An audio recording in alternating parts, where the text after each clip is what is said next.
Hi, Sarah Davis. Thank you so much for joining me and being one of my first guests on the Resilient Entrepreneur Show. Hi, Kate. Thanks so much for having me. I'm excited to be here. So, you are the founder of the Proven Companies and have been an entrepreneur for about 7 years now, right? That's right. Yep. Uh, Tell us a little bit about your business. So we help company leaders get clear on what their customers actually want really quickly. So our process is rooted in real conversations, not just assumptions. And we turn those conversations into raw, those raw conversations into strategy that these companies can start to act on immediately. I love that. I love that. And helping other entrepreneurs grow and following the data, right? Yep. Real, concrete, Exactly. scientific Yep. data. Yeah. Awesome. All right. The first intro section is fun. So we're Yeah. going to answer these 4 questions in 5 words or less. Okay. Who is or was the first hire in your business? It was a virtual assistant. It was my day one MVP. Agreed. Agreed. I have one as well. That plus an AI is all you need Yeah. sometimes. Yeah. So speaking of, what's the best software tool that you are using right now that you cannot live without? Because we're doing these one-on-one conversations, our calls are recorded, and I cannot live without Fathom. Every insight that we collect starts there inside of Fathom. Yeah. I think the AI note takers, there's so many of them that just help you pay attention and be present in the Yep. conversation and Yep. then gives you all those action Yeah. items and captures all of those notes for you, right? I actually use two recording tools, but Fathom is by far my favorite. Awesome. All right, noted. And what's your favorite AI tool? It is the internal AI that we built to basically translate the transcripts that we're collecting from these conversations and move to the truth and get to the insights much more efficiently to get them back to our customers. Perfect. So you're an AI company. Yeah, we are. Awesome. And then do you prefer to go hire full-time employees, contractors? Do you look for partners in outsourced projects or do you hire fractional? We do contractors and fractional for now, but hopefully in the next 6 months to a year, we will be hiring full time soon. Perfect. Love Yep. that. Yeah, All right. So I know you've been in business around 7 years now, have 2 different companies that you've founded. that's right. What is your proudest achievement as an entrepreneur or a business owner?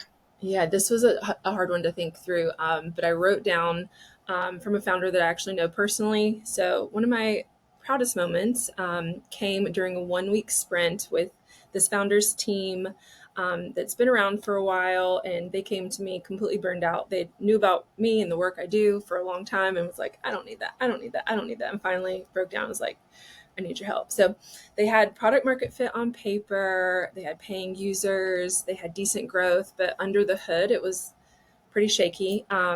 Their roadmap was constantly shifting with input from different people on their team, and the feedback they were getting from customers was kind of all over the place.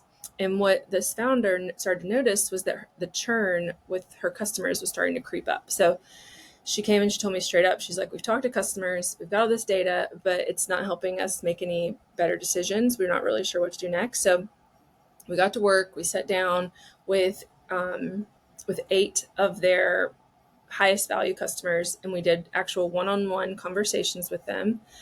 We listened for what wasn't being said in the feedback that they had already received, and halfway through, a pattern started to kind of come about and click, where the customers really liked the product, but they didn't love the problem that it was solving necessarily.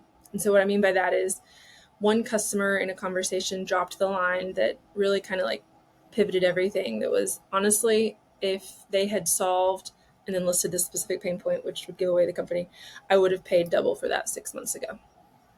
And that was it. So that was the real problem. And it wasn't even on this founder's roadmap or her team's roadmap. So we brought that insight back along with everything else we collected back to the founder. And you could really see that light bulb moment go off. So over the next few weeks, they started to reposition. She rallied her team to get that job done that we kind of pinpointed. And their retention started to trend up. They ended up using these insights from the sprint in their investor updates later in their fundraise, and that customer quote was literally in their pitch deck.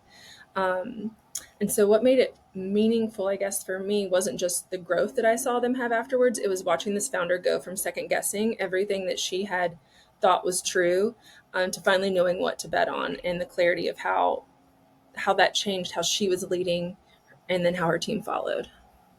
I love that. And it starts with, as founders, we think we need to know it all and do it all ourselves, but being vulnerable enough to ask another expert for help, It's very and hard. by bringing you in to help, uncovered things that the team, the founder, the leadership team, the engineers didn't know about the product, and probably created an entire different product, Hmm. service line offering or feature functionality Yep. that Everything. Yep. positively impacted the business, right? But it Absolutely. goes to show, it starts with being vulnerable and being willing to ask for help Which from an is expert. absolutely one of the hardest things. I think as a business owner, and as a business owner myself and working with other business owners, it's one of the hardest things that we can do.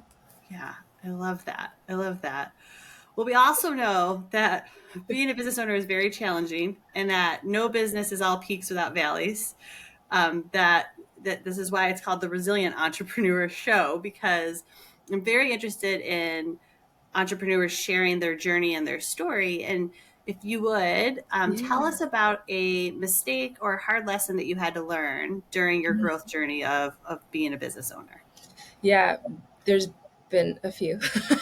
But after doing this for 7 years across two different companies that do very similar things, but I think one of the hardest ones I've learned that was that I tried to scale proven too early.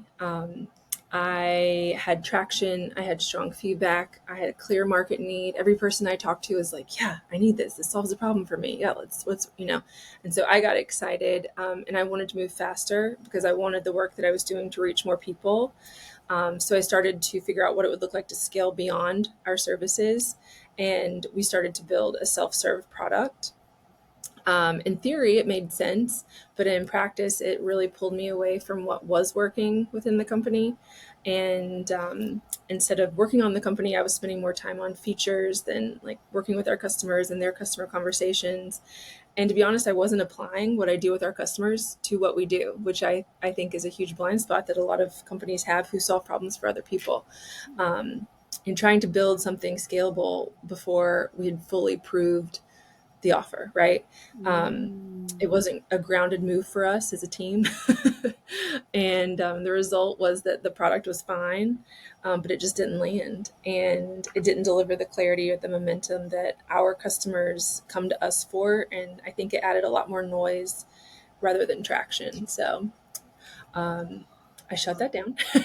And we went back to work on what is helping us to helping us help our customers create real change through these real conversations and these insights and the strategy that comes from them. And now we don't build anything unless we validated it first, because I've lived what happens when you don't. And that said, though, I would love to revisit a self-serve layer when the time is right, but next time it'll be built from proof and not from hope.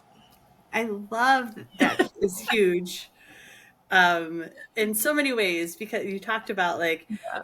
I think there's so much pressure also that, like, being advisory or consulting professional services isn't enough and you need a product. And so you're Right. like, oh, I have to build a product. I have to, Yep. to legitimize the company or the business. Yep. But also that you have to listen to your own advice, and that Mhm. you can't build a product Yep. because you love the product. You have to Yes. build a product when the customers have the problem that they need to solve, Yeah. and the product is the solution. And know when it's the right timing and the right product market fit. And Yep. I Yep. love the words that you used about proven, which is your company name, and traction, which is your previous company name, and clarity as part of the journey and the lessons along the Yeah. way. I mean, how Um, could I expect somebody to trust me if I wasn't trusting the feedback we were getting? So, yeah, drinking your own Kool-Aid, as they yeah, say. exactly. Yeah. Awesome. So tell me more about what's next. We're going to play a quick game about the future, with Okay. quick, short, one-word answers if Mhm. possible. Okay. All right. What is on your plan to grow the business for the rest of this year? Well, I guess based on what I just said, validation. Got it. Critical. And what is the first step you're taking towards this goal? Outreach. yeah, expanding our outreach, how we reach out to potential customers and who we're talking to get a new perspective on feedback. I love that. Yeah. I think every company is out in business development mode, prospecting mode, lead gen mode. Hmm. Outreach is the Yep. top of mind for everyone this year. Yep. You just mentioned how you're doing that, right? So, is there a specific outreach plan? Are you doing market research? Are you holding? We are. So I have actually brought on people to help me do what I do for other people. So the word I picked here was focus. Instead of Good. casting my net too wide and not being able to keep up, we plan to heads down focus on different aspects of the company so it can get the job done. I love that. And bringing on people to help you so that Yes, you can scale beyond exactly. the hours of your day. 100%. Yeah. Do you see any obstacles in your way? Well, bandwidth. But again, bringing on folks helps with that. And then, I think an obstacle that I battle, and I think a lot of founders battle, is loneliness. It is a lonely journey sometimes, and I don't think that's talked about enough, about how frustrating and lonely it can be. I agree. I think when you're in corporate and working for a big company, you have a lot Mhm. of peers and colleagues and mentors, and there's just a whole lot of people around you. But when you're an entrepreneur, it is a very lonely journey. And I think that's why I've reached out and we've joined Mhm. that one group together and we're talking about other groups to join Yep. together, is because I think I am desiring support from other founders and specifically other women business owners Exactly. as well. Same. Absolutely. Same. Yeah. Yes. Awesome. So how can I help? Well, this helps. Being here right now, the word I chose was amplify.